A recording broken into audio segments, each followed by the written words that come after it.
और गुलाम के एनकाउंटर के बाद अतीक टूट चुका है, बिखर चुका है। खबर यह भी है कि तबीयत उसकी लगातार बिगड़ रही है, बीपी हाई हो रहा है और इस बीच आंसू लगातार अतीक बहा रहा है और ये माना जा रहा है कि अतीक का जो पूरा साम्राज्य था वो अब दी एंड की तरफ आगे बढ़ रहा है। असद के जनाजे में शामिल तक नहीं हो पाएगा अतीक, क्योंकि कोर्ट से इजाजत मिली नहीं है। इस बीच बड़ा अपडेट आप जानिए, सिर्फ अतीक ही नहीं बल्कि अतीक की फैमिली से भी कोई असद के सुपुर्दे खाक करने के वक्त पे मौजूद नहीं रहेगा। हाँ, नाना और मौसा को लेकर खबर यह है कि वो उस वक्त शामिल रह सकते हैं, कुछ और रिश्तेदार भी सुपुर्दे खाक करते वक्त वहां शामिल रह सकते हैं।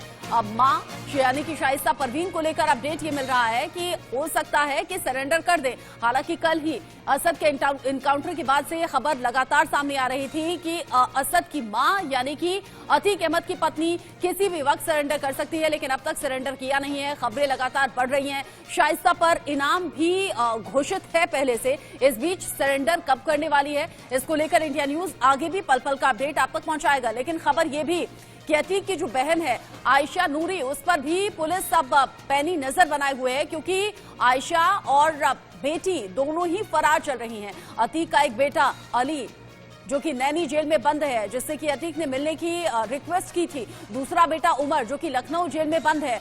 कोर्ट में छुट्टी की वजह से आज कोई अर्जी दाखिल नहीं हो पाई है और आज कोर्ट में सुनवाई नहीं होगी। ऐसे में आज जब कोर्ट बंद है और आज जब असद का सुपुर्दे खाक करने का वक्त है, ऐसे में न तो अतीक की अपनी क्लोज फैमिली से कोई भी शामिल नहीं रहने वाला।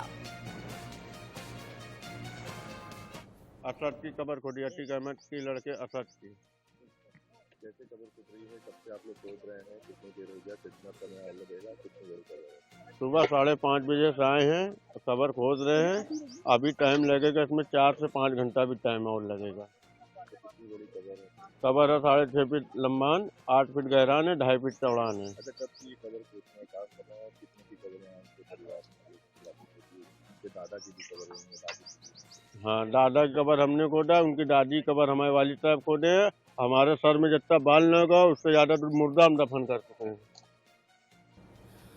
ये उस शख्स को आपने सुना जो कि असद की कब्र खोदने का काम कर रहा है और बता रहा है कि कैसे अतीक की फैमिली में दादा दादी की कब्र भी उसी ने खोदी थी। उसने कहा कि सर पर जितने बाल नहीं है उससे ज्यादा कब्र आज तक खोद चुका हूं, अभी और थोड़ा वक्त लगेगा कब्र खोदने में, यानी कि सुपुर्दे खाक का जो वक्त है उसमें थोड़ा और टाइम लगने वाला है। इस बीच 5 तस्वीर आप देख लीजिए किस तरीके से असद और साथ ही साथ जो गुलाम था शूटर, दोनों का एनकाउंटर हुआ। कल दोपहर में जैसे ही ये खबर सामने आई, अफरा तफरी का माहौल हो गया। जैसे ही अतीक तक ये खबर पहुंची, वो रोने लगा, गिड़गिड़ाने लगा, सर पर हाथ रखकर बैठ गया।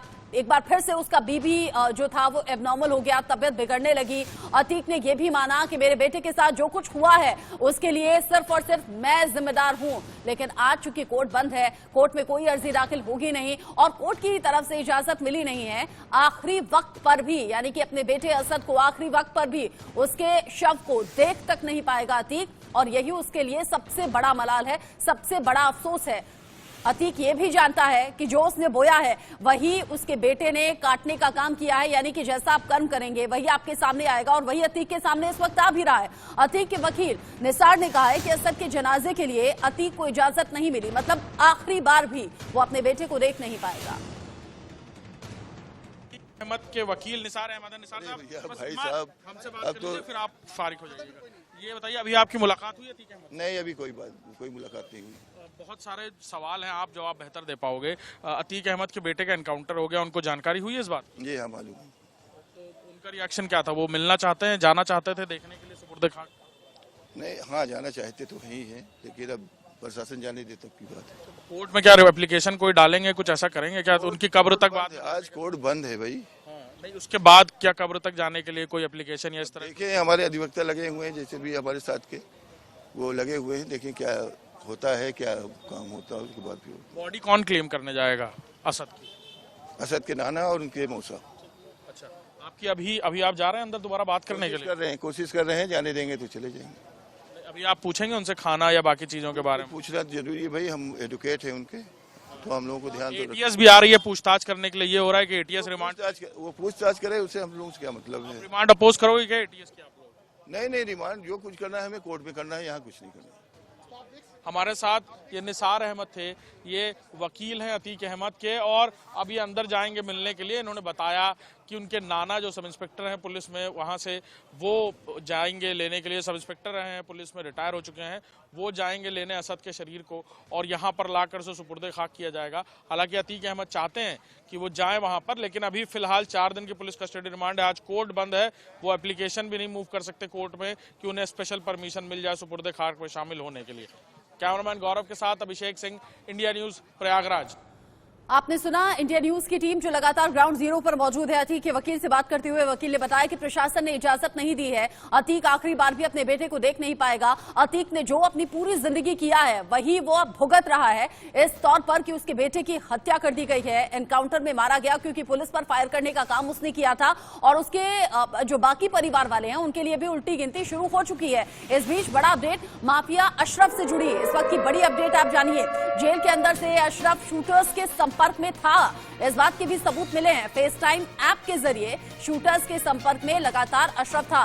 जेल के अंदर से ही लगातार इंस्ट्रक्शंस दे रहा था अशरफ कि किस तरीके से हत्याकांड को अंजाम देना है, क्या करना है, कहां से शूटर्स इकट्ठा होंगे, कैसे इस हत्याकांड को अंजाम देंगे। महाराष्ट्र में छिपने के लिए अबू सलेम गैंग की मदद भी ली थी, यानी कि उमेश पाल हत्याकांड को अंजाम देने के बाद शूटर्स को कहां छिपना है, कौन सी लोकेशन लेनी है, किन की मदद लेनी है। इस बीच खबर यह कि गैंगस्टर अबू सलेम के कुछ करीबियों से भी मदद ली गई थी और जेल में बैठा हुआ अशरफ लगातार सभी के संपर्क में था।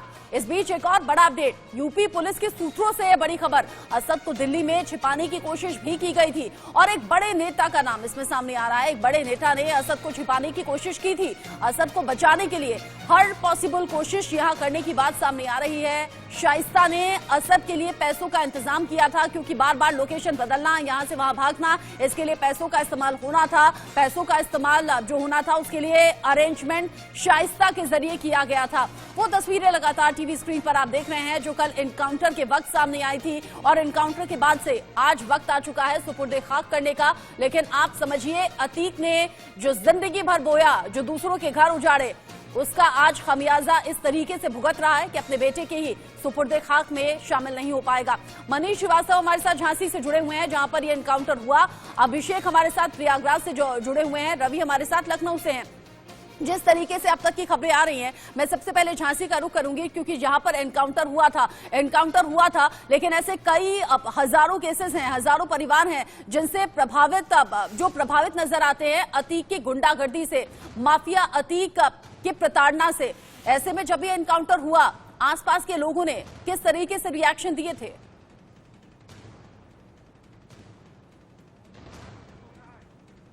बिल्कुल, परीक्षा प्लांट और पारीक्षा डैम के पास में ये पूरा एनकाउंटर हुआ और आसपास जो रिहायशी इलाका काफ़ी दूर है, ये जंगल का इलाका था और लोगों को काफ़ी देर में पता चला। वहाँ पर लोग पहुँचे तो बड़े दहशत में थे क्योंकि कई चीज़ें निकल के आ रही हैं। झांसी में ये जब गुड्डू जब इलाहाबाद में वारदात करने के बाद यह झांसी में भी रुका था और ये सबूत क्या बॉडी नहीं रिसीव करेंगी, क्या अभी उसकी बॉडी वहाँ से रिसीव की जाएगी कि नहीं? गलत काम पर कहते हैं हमारे पास गलत काम नहीं करना, हम नहीं, जैसे अभी उन्होंने बताया कि कैंसिल भी नहीं, पता चल रहा है कि उनकी पत्नी जो है वो जा रही है बॉडी को रिसीव। हाँ, उसकी पत्नी का हक है ना, हम उनको मना भी नहीं कर सकते क्योंकि उनकी पत्नी है, वो हमसे अलग भी है, वो ले आ सकती हैं तो हम उनको रोक भी नहीं सकते, लेकिन हम अपनी जिम्मेदारी ले रहे हैं कि हम नहीं लेंगे, हम नहीं लेंगे। इसके बारे में कोई कभी भी भनक लगी ऐसा कि वो लोगों से मिलता है? नहीं, ये हम बाहर निकलते थे कभी नहीं, बस ये इतना कि दरवाजा के पास कोई आया, खड़ा हुआ बोल लिया, जैसे उस दिन मीडिया वाले सब दरवाजे के पास बोले हैं, बस वही से ही बोल लेते थे। कभी हम बाहर निकलते नहीं कि हम बाहर की खबर लें, और ना ऐसा था, बीच से बहकाया गया है, चाहे जी बहकाए हो, किसको कर सकते हैं, नाम भी नहीं ले सकते कि कौन बहकाया, कौन ले गया इसको, लेकिन कोई न कोई इसको बहका ले गया, बहुत बुरी तरह से बहका के ले गए। उसकी ज़िंदगी के साथ खेल दिया और हमारी ज़िंदगी तो बर्बाद हो गई। मैं बिल्कुल समझता हूँ कि गुलाम की फैमिली पहले ही कह चुकी थी कि हम गुलाम का शव नहीं लेंगे। कल 2 एनकाउंटर हुए हैं जिसमें असद और गुलाम मारे गए हैं और गुलाम की मुझे लगता है ये मां थी जो कह रही थी कि हम तो डेड बॉडी नहीं लेंगे। हाँ, गुलाम की पत्नी अगर डेड बॉडी लेती है तो उसमें हम कुछ कर नहीं सकते। पता नहीं किसके बहकावे में आया जिसके बाद हमारा पूरा परिवार उजड़ गया है। रवि, जिस तरह के अपडेट्स अभी तक मिल रहे हैं, थोड़ी देर पहले तस्वीरें सामने आई थी, कब्र खुद रही है, लेकिन ये अतीक के लिए बड़ी बदनसीबी की बात होगी कि अपने बेटे के आखिरी वक्त में भी वो देख नहीं पाएगा, सुपुर्दे खाक में शामिल हो नहीं पाएगा। क्या शाइस्ता को लेकर जानकारी कुछ मिल रही है? क्योंकि कल दोपहर से खबरें आने लगी थी कि वो सरेंडर किसी भी वक्त कर सकती है। देखिए, दो लोग हैं, एक अतीक और एक उसका भाई अशरफ, और दूसरी तरफ उसकी जो पत्नी है शाइस्ता परवीन। यानी कि अतीक और अशरफ तो जेल में है, और अतीक ने भले ही गुजारिश की हो कि वो अपने बेटे के अंतिम संस्कार में जाना चाहता है, लेकिन उसे इजाजत नहीं मिली। यानी कि वो एक ऐसा बदनसीब बाप है जो अपने बेटे के अंतिम संस्कार में भी शामिल नहीं हो सकता। इससे दुख की खबर कोई नहीं हो सकती, लेकिन ये कह सकते गुनाहों का हिसाब है जो हो रहा है। और वही उसकी पत्नी की अगर बात करें, वो अपने बेटे को लेकर ही दुखी होगी, क्योंकि जिस तरीके से जानकारी आई थी कि जब ये घटना हुई थी, उस घटना के बाद ही शाइस्ता परवीन ने अतीक से फोन पर बात की थी और ये कहा था कि वो तो बच्चे का है और इसमें उसको क्यों इस मामले में उसको आगे लाया गया। और जिसके बाद अतीक ने हौसला बढ़ाते हुए कहा था कि शेर का बच्चा शेरों वाला काम किया है।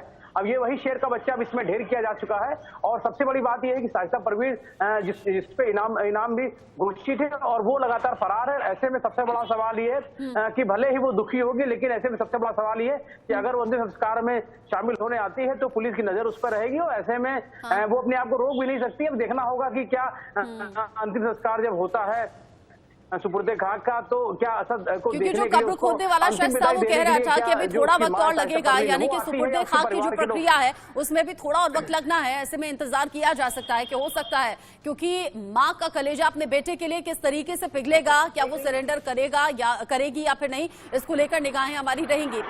बड़ी खबर अतीक को मिले झटके से जुड़ी हुई है। बड़ी खबर, असद और गुलाम को एनकाउंटर में मार गिराया गया और शूटर्स तक पहुंचने की कोशिश उत्तर प्रदेश पुलिस की है। खबर यह भी है कि शाइस्ता परवीन, अतीक की पत्नी, असद की मां, किसी भी वक्त सरेंडर कर सकती है। और साथ ही साथ असद और गुलाम के जो सुपुर्दे खाक करने की प्रक्रिया है वो भी थोड़ी देर बाद शुरू हो जाएगी। लेकिन सवाल ये कि अतीक की क्लोज फैमिली में से कोई भी शामिल नहीं होगा। हाँ, नाना और मौसा को लेकर खबर मिल रही है कि वो शामिल रह सकते हैं, वो शव को रिसीव कर सकते हैं। हमारे साथ अभिषेक भी जुड़े हुए हैं, साथ ही साथ मनीष हमारे साथ झांसी से हैं, जहां पर एनकाउंटर किया गया था। अभिषेक, चूंकि अतीक अहमद इस वक्त जेल की सलाखों के पीछे है और जेल की सलाखों के पीछे रहकर ही लगातार आंसू बहा रहा है, उसकी तबीयत लगातार खराब हो रही है, बीपी अप डाउन हो रहा है, अभी खबर क्या है? अफसोस, पछतावा, इसके अलावा अतीक के जहन में अभी क्या चल रहा होगा, क्योंकि बेटे को आखिरी बार देख भी नहीं पाएगा। रात 12 बजे से बिल्कुल परेशानी और बढ़ेगी अब अतीक की, क्योंकि कुछ देर में यहाँ पर लखनऊ एटीएस की एक यूनिट पहुंचेगी जो पूछताछ करेगी टेरर एंगल पर। जी हाँ, जानकारी मिली है, बाकायदा रिमांड कॉपी में है कि कैसे अतीक अहमद का कनेक्शन आईएसआई से है, पाकिस्तान से है, साथ ही आतंकी संगठनों से है, और कैसे वहां से बाकायदा ड्रॉप ऑन किया जाता था सोफिस्टिकेटेड वेपन्स को बॉर्डर के इलाकों में, और वहां से अतीक अहमद इनको यहां पर लाता था, खुद इस्तेमाल करता था, बाकी लोगों को देता था। किन को देता था, कहां तक पहुंचते थे वो? राष्ट्र विरोधी घटनाओं को लिए इस्तेमाल होने वाले वो वेपन्स जिनका लाइसेंस नहीं होता, वो सोफिस्टिकेटेड वेपन्स आर्मी और मिलिट्री के लोग यूज करते हैं। लिहाजा इस तरह के हथियार अतीक तक पहुंचे हैं। अतीक ये लंबे समय से इस तरह के हथियार इस्तेमाल भी कर रहा था, अपने दहशत की जो दुकान है उसे चला रहा था, अपने दहशत का जो साम्राज्य है उसे खड़ा कर रहा था। और अभी फिलहाल अतीक अहमद यहीं पर सामने जो धूमनगंज थाना है इसी के अंदर मौजूद है। लॉकअप के अंदर उसे बिठाया गया है, अशरफ को लॉकअप के अंदर बिठाया गया है। पूरी रात उसे कई सारे सवालों के जवाब देने पड़े, कई सारे सवालों में अभिषेक खबर ये भी है कि जब अतीक अहमद से सवाल जवाब हो रहे थे, अतीक से उसका रिएक्शन लेने की कोशिश हो रही थी, तो अतीक कह रहा था मेरा तो दिमाग काम करना बंद हो चुका है, मेरा दिमाग सुन्न हो चुका है।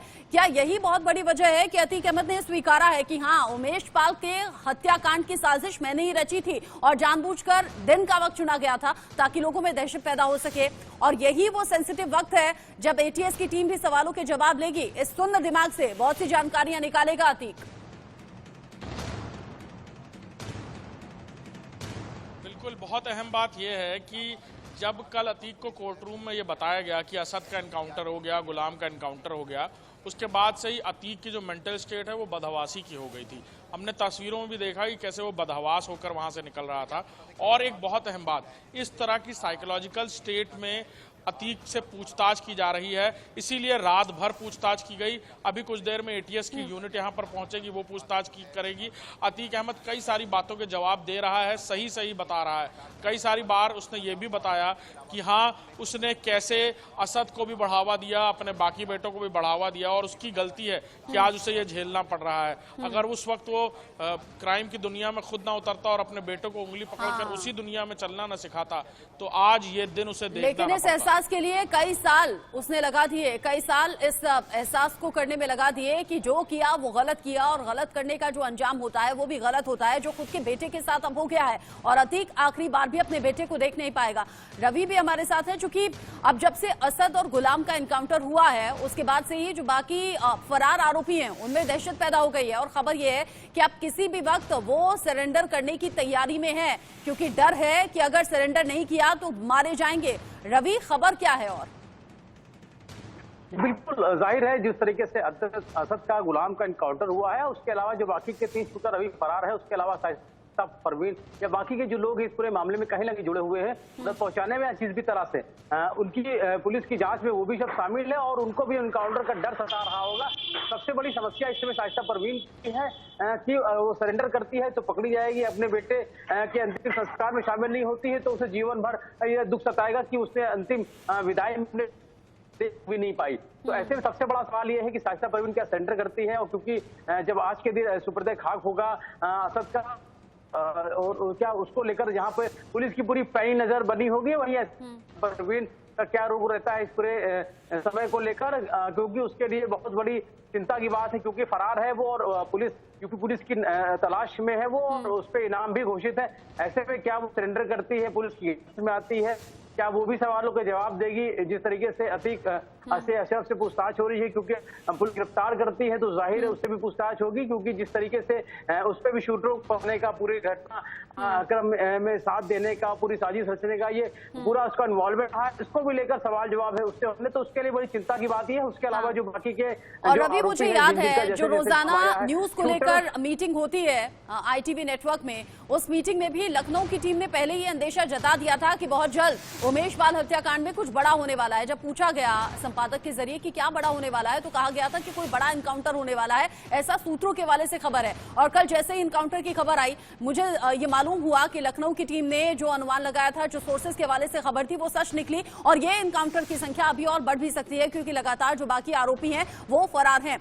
मनीष, झांसी का वो इलाका कैसा है जहां पर एनकाउंटर किया गया? क्या वो खेत का इलाका है, क्या वो जंगल का इलाका है? आसपास जो आम लोग रहते हैं उनसे दूरी कितनी थी उस स्पॉट की, और अभी शव कहां है?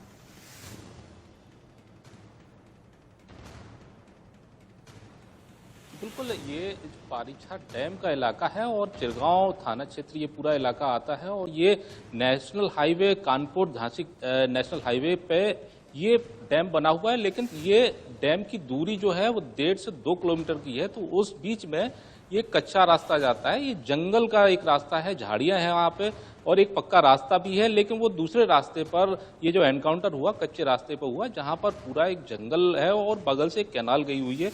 रिहायशी इलाका यहाँ से काफी दूर है, 3 से 4 किलोमीटर के दूरी पे रिहायशी इलाका है। तो ये एक सुनसान जगह थी जहाँ पर ये भागने की फिराक में थे दोनों, और वहीं से पीछे यूपी STF ने उनका वहाँ एनकाउंटर किया। अगर बात करें झांसी मोर्चरी में इस समय मौजूद है, मोर्चरी में इंतजार हो रहा है कि उनके परिजन आए, लेकिन खबर ये भी आ रही है कि उनके परिजनों ने मना कर दिया है आने के लिए। तो कहीं ना कहीं पुलिस, जो झांसी पुलिस है, वो 1-8 घंटे में यहाँ से झांसी पुलिस और इलाहाबाद पुलिस जो यहाँ का इकट्ठा कॉम्बो करके यहाँ से इलाहाबाद ये दोनों बॉडियां लेके जाएगी। जी आप रहिए हमारे साथ। मनीष, रवि, अभिषेक लगातार अपडेट हमारे दर्शकों तक पहुंचा रहे हैं, और अभी थोड़ी देर पहले जो गुलाम की मां को भी हमने सुनवाया था, गुलाम की मां कह रही हैं कि जो भी गलत काम करते हैं वो सामने आता है। अगर आपने किसी की औलाद को मार दिया तो कल को आपके साथ भी वही होगा।